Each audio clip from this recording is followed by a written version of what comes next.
사람에게는 하나님의 나라는 없는 나라입니다. 반절쯤 믿고 반절쯤 믿지 않는 반신반의의 신앙을 가진 자에게는 하나님의 나라는 알 수 없는 미지의 나라이기도 합니다.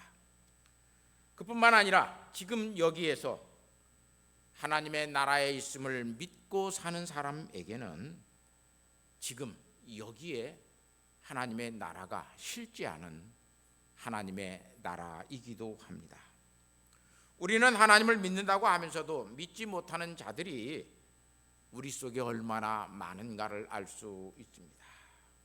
그런 사람들은 미래에 대해서 늘 알 수 없는 아리송한 회색빛으로 미래를 그려냅니다.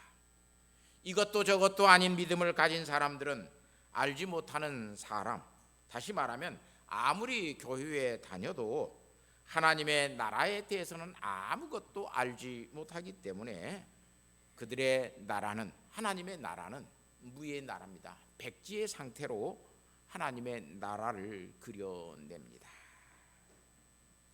그러나 정말로 하나님의 나라에 있음을 믿고 사는 사람들은 그 하나님의 나라는 항상 무지개가 돋는 소망의 나라이기도 합니다.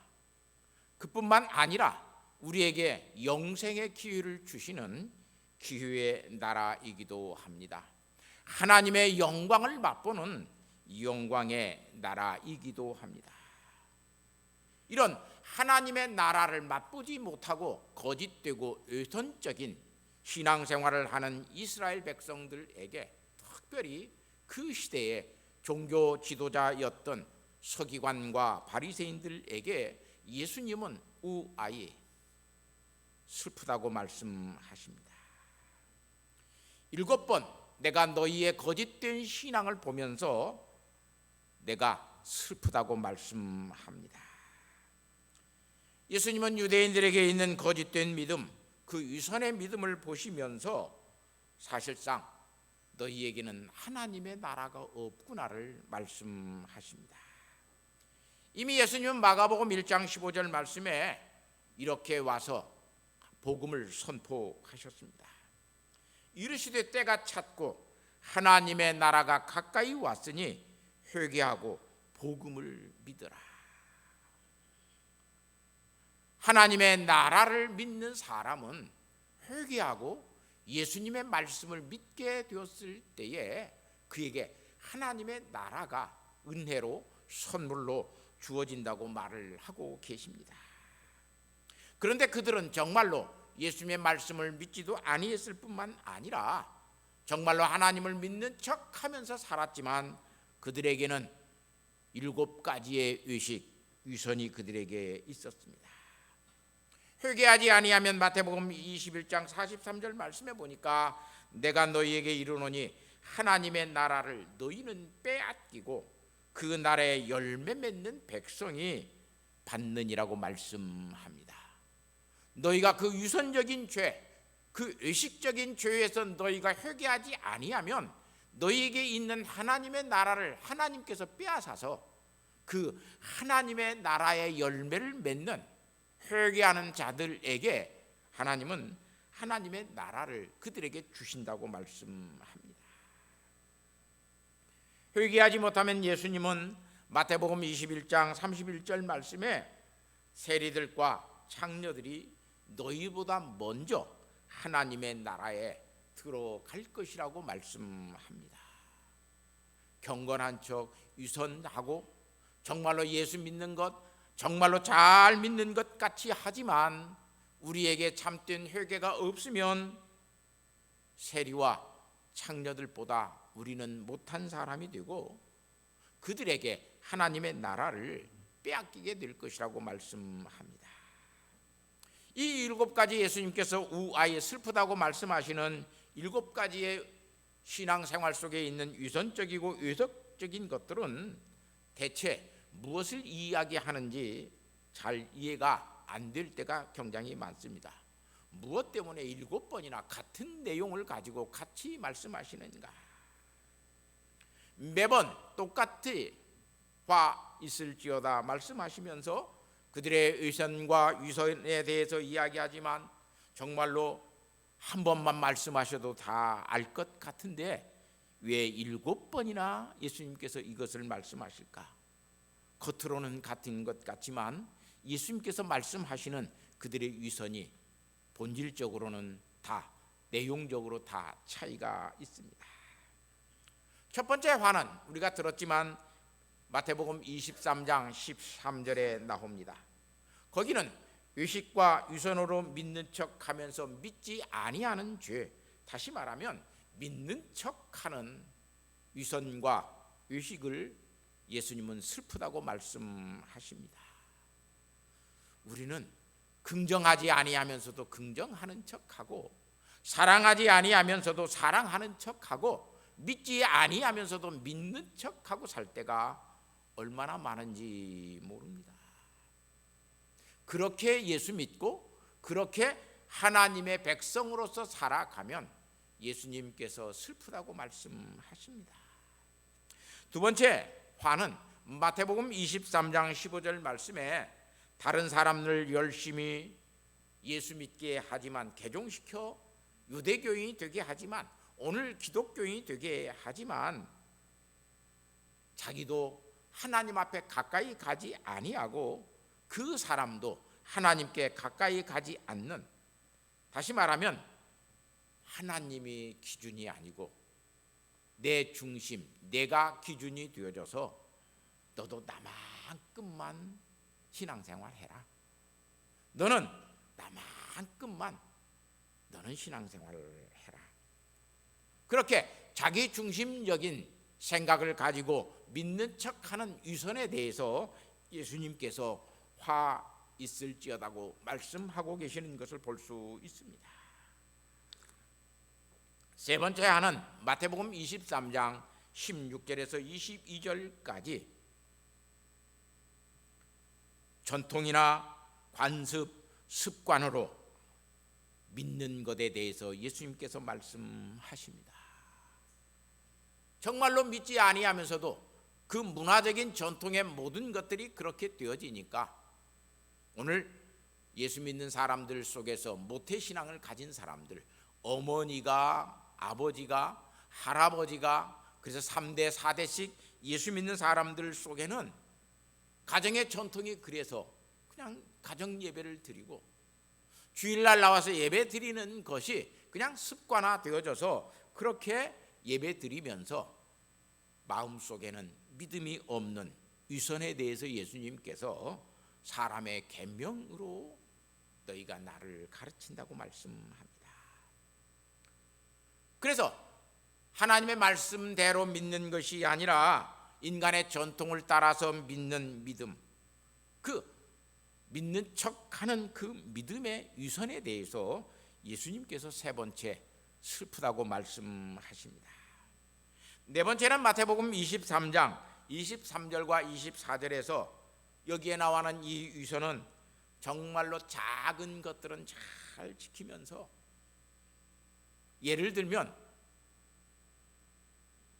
100만 원에 10만 원은 11조 생활 잘 하면서 믿음 있는 척해야, 그런데 1억에 1000만 원은 11조 생활 하지 않고 10억에 1억은 11조 생활하지 않는, 작은 것에 대해서는 잘 지키는 척 믿음 있는 척 하지만 정말 지켜야 할 큰 것들에 대해서는 지키지 않는 위선과 위선에 대해서 예수님께서 슬프다고 말씀하십니다. 다섯 번째는 마태복음 23장 25절과 26절 말씀을 보면 경건한 척하면서 전혀 경건이 없는, 마음속에는 경건이 없는 그 위선에 대해서 예수님께서 말씀하십니다. 겉모습은 성도입니다. 그것은 참 교회에 와서 예배하고 기도하는 모습도 얼마나 아름다운지 모릅니다. 정말로 겉모습은 성도이고 겉모습은 신자이고 겉모습은 신사이고 숙녀입니다. 그런데 속은 그러지 않습니다. 늑대지만 양의 탈을 쓰고 양처럼 행동하는 다시 말하면 경건한 척하면서 예수 믿는 그 슬픔에 대해서 예수님께서 말씀하십니다. 제가 교회당을 지으려고 그러니까 교회당을 먼저 지었던 몇몇 목사님들에게 전화가 와요. 그래서 전화를 받았더니 이런 전화의 내용이, 윤 목사님 예배당 짓는다며? 예. 조심할 것이 있어. 뭔데요? 그랬더니 절대로 예배당 지을 때에 어느 교회 장로인데, 어느 교회 집사인데, 어느 교회 권사인데 목사님 교회당 와서 이것 하게 해주세요라고 그것 해달라고 그 사람들이 와. 절대 그 사람들한테 주면 안 돼. 전부 다 그렇게 이야기를 해요. 왜 그랬을까요? 겉은 장로라고 말을 하고, 겉은 집사라고 말을 하고, 겉은 권사라고 말을 하지만 속에는 예배당을 잘 지을 생각이 없이 어떻게 하면 여기서 많은 이득을 남기고 교회에 어려움을 주고 그렇게 할까를 생각하고 나와서 신앙 있는 척 어떤 직분을 걸고 교회 공사를 맡으려고 하는 사람들이 많았기 때문에 그런 것을 볼 수 있어요. 우리는 나 예수 믿는다, 나는 경건하게 산다, 나는 목사다, 장로다, 겉으로는 그것들을 내세우면서 전혀 그렇게 살지 못하는 사람들이 우리 속에 얼마나 많은가를 알 수 있어요. 여섯 번째는 마태복음 23장 27절과 28절 말씀에 보니까 자기의 죄악을 은폐하기 위해서, 감추기 위해서 굉장히 신앙적으로 사는 것 같은 영적인 삶을 사는 것 같이 말을 합니다. 내 죄를 감추기 위해서 굉장히 선한 일을 도모하고 선한 일을 하는 것 같이 사는 그런 위선, 그런 의식에 대해서 예수님은 슬프다고 말씀하십니다. 이런 위선과 의식이 오늘 우리들 속에도 있습니다. 오늘 마지막 일곱 번째 하루 예수님께서는 무엇을 슬프다고 말씀하시는가 하면 과거의 잘못에 대해서 우리의 책임이 아니다. 우리가 그 시대에 있었더라면 우리는 절대로 하나님의 선지자를 죽이지 아니할 것이다. 조상들이, 우리의 선조들이 믿음이 없어서 선지자들을 죽였지, 우리같이 믿음 있는 사람들이 그 시대 속에 살았더라면 우리는 선지자들을 죽이는 그 죄에 참여하지 아니했을 것이다. 그런데 예수님은 35절 말씀에 의인 아벨의 피로부터 성전과 제단 사이에 너희가 죽인 바갈의 아들 사갈의 피까지 땅 위에서 흘린 의로운 피가 다 너희에게 돌아가리라. 그렇게 말씀해요. 너희의 책임이 없다고? 너희도 그 시대 그 속에 있었으면 똑같이 너희도 그럴 거야. 과거는 우리의 책임이 아니다. 과거에 우리가 그런 일들이 있었으면 절대로 오늘 우리는 그런 죄들을 짓지 아니할 것이다. 에덴 동산에 가인으로 우리가 있었더라면 아벨은 오늘 죽이지 아니했을 것이다 라고 생각하고 삽니다. 창세기 4장 8절에 보면 아벨이 최초의 순교자로 구약 성경에서 나옵니다. 그 아벨에 대해서 요한 1서 3장 12절 말씀에 보면 가인같이 하지 말라. 그는 악한 자에게 속하여 그 아우를 죽였으니 어떤 이유로 죽였느냐? 자기의 행위는 악하고 그의 아우의 행위는 의로움이라. 우리가 선하게 사는 것보다는 악한 게 살 때가 많습니다. 여러분의 생각 속에서 선한 생각을 많이 하고 삽니까? 아니면 악한 생각을 많이 하고 삽니까? 우리는 절대로 선으로 악을 이기지 못합니다.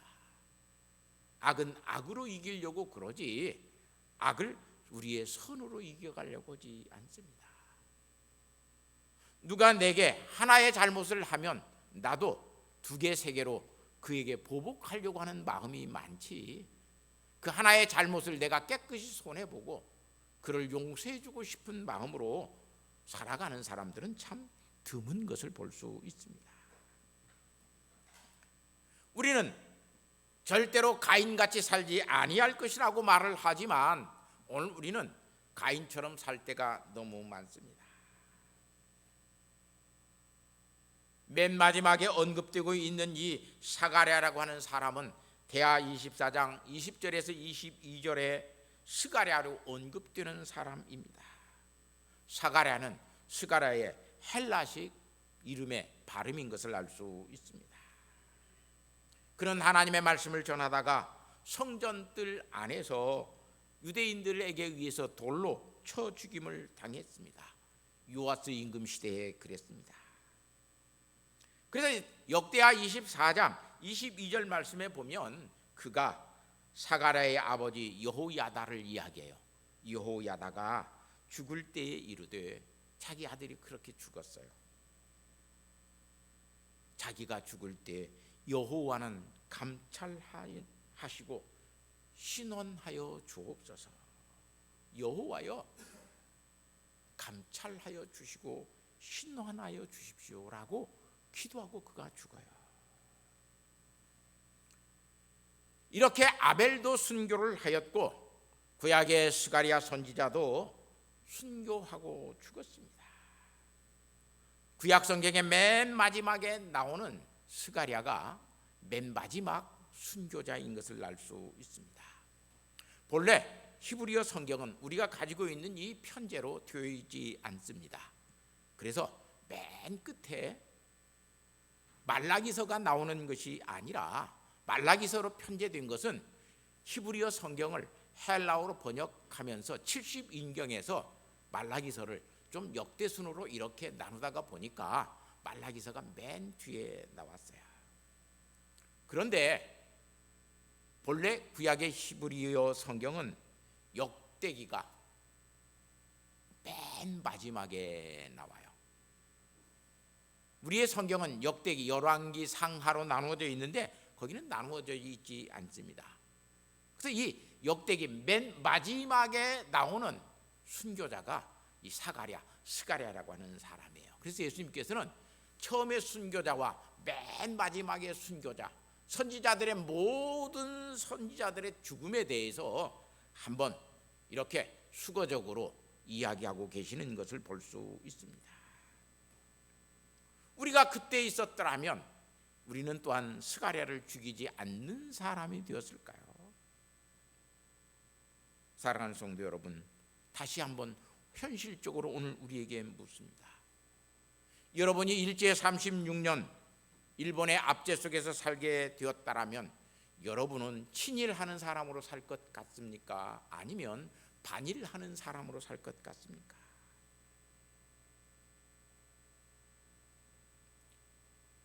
모든 사람들이 다 반일할 것 같이 말을 하지만 사실상 친일하고 살 사람들이 더 많습니다. 6.25 전쟁이 오늘 우리에게 다시 일어난다면 여러분은 친공하고 살 것입니까? 반공하고 살 것입니까?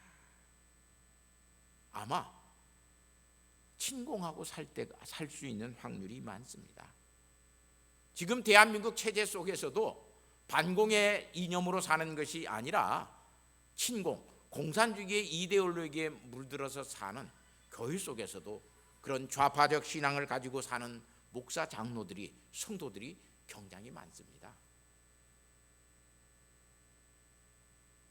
그런데도 오늘 우리는 아주 쉽게 그런 문제에 대해서 우리의 책임이 아니다, 과거의 일에서 우리는 그런 책임을 지지 아니할 것이다, 우리는 항상 하나님의 영광을 위하여 사는 사람이 될 것이다 라고 말을 하고 살 때가 많습니다. 그러면서 오늘 우리는 그렇게 살지 않는 것 같이 선지자들의 묘를 잘 꾸밉니다. 현충원에 가서 놓고 보면 나라를 위해서 죽은, 순교한, 희생한 그들의 무덤을 잘 조성해 놓고 있습니다. 사실상 이런 것은 긍정적인 의미로 보면 그렇게 나라를 위하여 희생하고 생명을 바친 그런 선열들을, 순국 선열들을 본받자라고 하는 의미도 있습니다.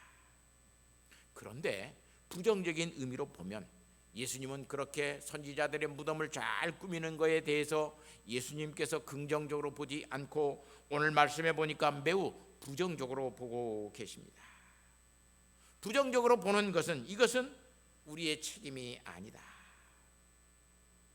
우리였다면 이런 선지자들의 묘, 이런 순국 선열들의 묘가 생겨나지 않도록 우리는 살았을 것이다.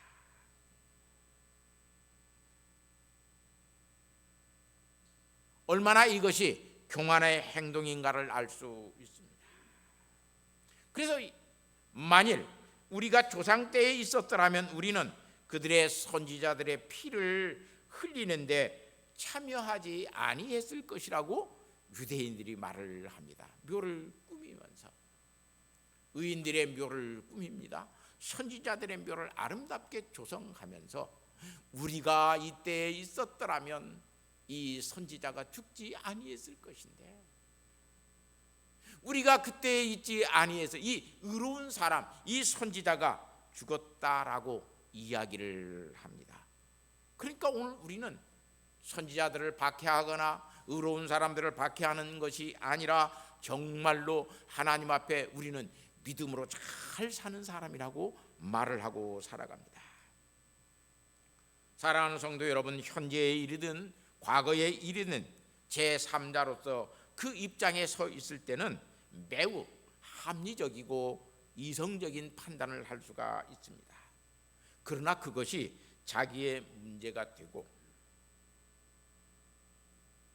내게 어떤 이권이 생기고 이익이 되는 것이라면, 그리고 오늘 우리에게 있어서 그것이 생과 사를 가르는 문제였다면 우리는 절대로 이성적이지 않습니다.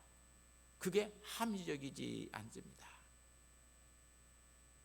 지난 목요일 날 과거사 진실규명위원 국회 위원장을 만나서 좌담하는 시간이 가졌었습니다. 6.25 때 많은 사람들이 좌익의 손에 의해서 죽었습니다. 우리 전라북도에서는 그렇게 죽은 사람들이 많이 없지만 전라남도에 가면 엄청나게 많습니다. 그들에 대해서 국가적인 차원에서 이것을 보훈해달라고 하는 그 건의서를 내고 하는 일들이에요. 그런데 그분이 그렇게 이야기를 해요. 굉장히 이것이 조심스럽습니다. 왜냐하면 지금도 그 사람들이 같이 살아있어요. 죽인 사람이 후손이 살아있고 죽은 그의 후손이 또한 살아있어요. 또 그러면서 그 사람이 같이 지금 같은 교회에 나오고 있어요. 그래서 어떤 사람에 대해서는 그 아버지는 유공자가 되어지고 누구의 아버지는 가해자가 되어져서 아주 몹쓸 사람을 죽인 사람이 되어지니까 그 일에 대해서도 공과를 정확하게 밝히기가 어렵습니다. 굉장히 극렬하게 한쪽에서는 이거에 대해서 반대하고 있습니다. 이렇게 이야기하는 것을 들을 수 있었습니다. 오늘 우리가 제3자의 입장에서 놓고 볼 때는 왜 그렇게 했대? 그러나 오늘 우리가 직접 그 현실과 그런 일들에 들어가면 나라의 독립을 위해서 태극기를 만들고 3.1절 날 3월 1일 날 태극기를 들고 남문시장으로 가서 대한독립 만세를 외치고 부를 사람들은 별로 없는 것을 볼 수 있습니다. 어느 시대건 그 역사 속에서 사는 사람들은 항상 자유로울 수가 없습니다. 왜냐하면 그것이 모두가 다 내 책임, 자기 책임이기 때문에 그렇습니다. 존 스토트 목사는 현대 사회의 문제와 그리스도의 책임이라고 하는 책에서 현대의 윤리적인 문제에 대해서 이렇게 견해를 밝히고 있습니다. 어느 시대건 그리스도인은 세상에 대해서 오직 두 가지 태도만 취할 수 있다. 하나는 도피하거나 하나는 참여하거나. 현실의 문제에 대해서 오늘 우리가 태할 수 있는 태도는 도피해서 도망치거나 그러지 아니하면 거기에서 참여해서 살아가는 방법밖에 없다. 도피한다는 것은 도망쳐서 숨어 사는 것을 의미합니다. 그러나 참여해서 산다라고 하는 것은 반대를 하든지 그 현실에 대해서 반대를 하든지 찬성을 하든지 아니면 중립적인 태도를 견지하면서 무엇이 더 옳은 것인가를 오랫동안 숙고하면서 사는 방법밖에는 없습니다. 여기에는 다 책임이 따릅니다. 그것을 전가한다고 해서 그 책임이 전가되지는 않습니다.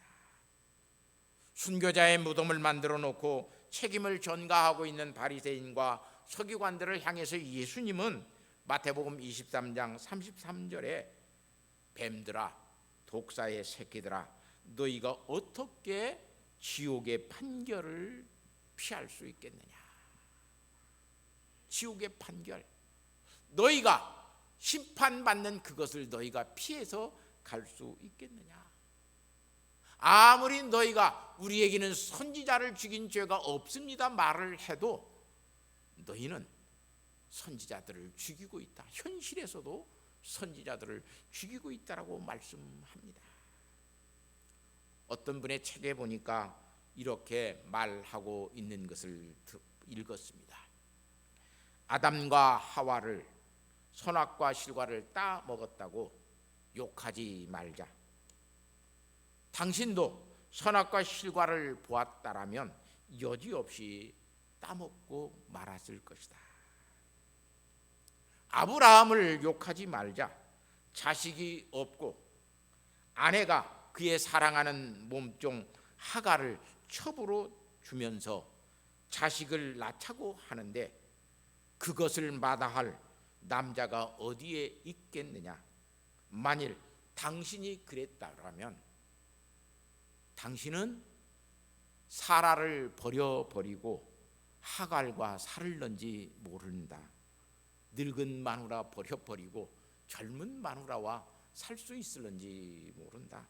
그러니 아브라함을 욕하지 말자. 왜 하갈을 첩으로 들여가지고 거기서 이스마엘을 낳아가지고 왜 애굽이라고 하는 이스마엘 종족이라고 하는 것이 생겨나게 만들어서 아람 민족이 생겨나게 해서 이렇게 지금까지 어렵게 하느냐. 아브라함을 욕하지 말자는 말이에요. 다윗 왕을 욕하지 말자. 왕으로서 하고 놀 일이 없는, 그래서 전쟁터도 나가지 않고 있는데 왕궁의 시녀들, 그 아름다운 후궁들보다 더 아름답고 이스라엘에서 찾아볼 수 없는 경국지색이 목욕하고 있는 아리따운 여인을 보았을 때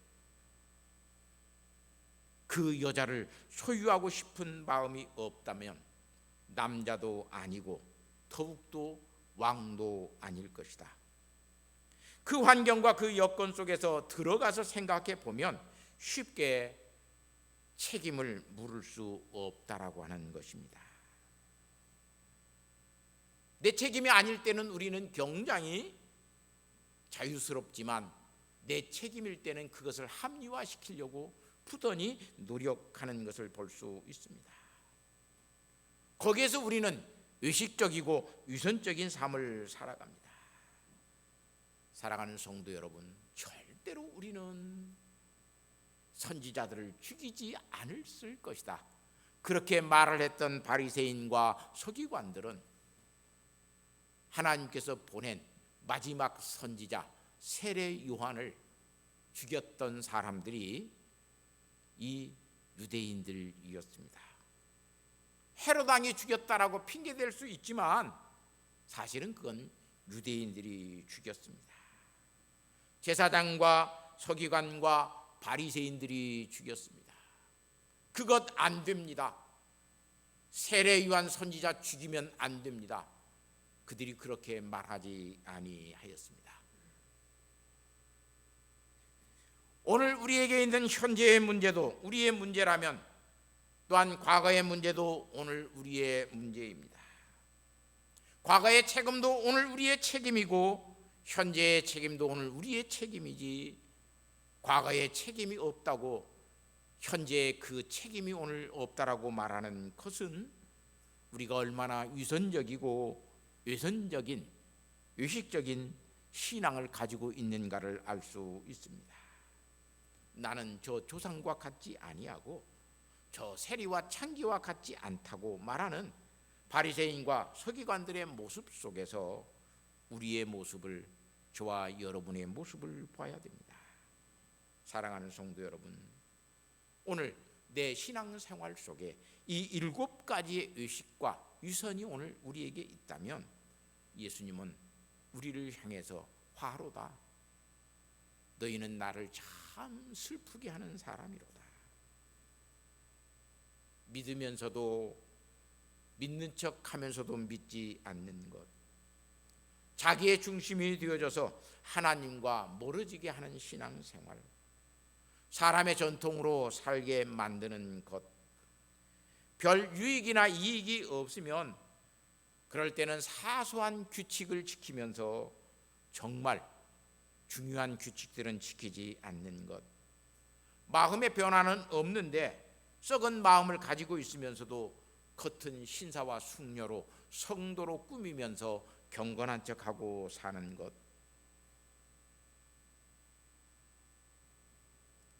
자기의 책임, 지금의 내 책임도 인정하지 아니하면서 과거의 책임도 내 책임이 아니라고 위선과 의식으로 살고 있는 사람들, 이런 사람들을 향해서 예수님은 동일하게 우아이 너희는 나를 슬프게 하는 사람이다 이야기합니다. 왜 그렇습니까? 주님 없이 살고 있기 때문에 그렇습니다. 주님만 의지하고 사는 사람은 주님이 보고 계심을 알고 있기 때문에 거기에 위선이 없습니다. 거기에 의식이 없습니다. 주님이 보고 계신다라고 하는 그 임재 의식 속에서 사는 사람, 신전 의식을 가지고 사는 사람에게는 그래서 믿음의 선한 양심을 가지고 양심적으로 살아갑니다. 믿음의 선한 양심이 없으면 우리는 절대로 우리의 의식적이고 위선적인 것들을 회개할 수 없습니다. 내 책임이라고 말하고 하나님 앞에 회개하지 않습니다. 사랑하는 성도 여러분, 하나님이 알고 계시는 것을 믿는, 우리의 머리털까지도 세시는 하나님, 우리의 마음의 중심까지도 다 알고 계시는 하나님 앞에서 내가 예배하고 내가 살아가고 있다라고 하는 것을 아는 정말 참다운 신앙을 가지고 우리의 말과 행동은 진실할 수 있는 사람, 그게 성도입니다. 우리에게는 거짓이 없는 삶, 진실한 삶을 살아가는 참다운 성도가 되시기를 예수님의 이름으로 부탁하고 축복합니다. 하나님 아버지 감사합니다. 하나님께서 우리에게 7가지의 신앙의 위선과 의식의 모든 것들을 보여주시면서 너희가 얼마나 헛된 신앙 생활을 하고 있는가를 우리로 하여금 보게 하여 주십니다. 주님, 정말로 우리의 신앙은, 우리의 믿음은, 우리의 찬송은, 우리가 하나님 앞에 예배하고 살아가는 모든 것들은 하나님 보시기에 진실이고 진심이고 거짓이 없는 선한 양심에서 나오는 아름다운 믿음의 말과 행동이 되게 하여 주셔서 하나님 경외하면서 사는 성도, 교회 되게 하여 주옵소서. 예수님의 거룩하신 이름으로 기도하옵나이다. 아멘. 우리 찬송가 423장 찬송 부릅니다.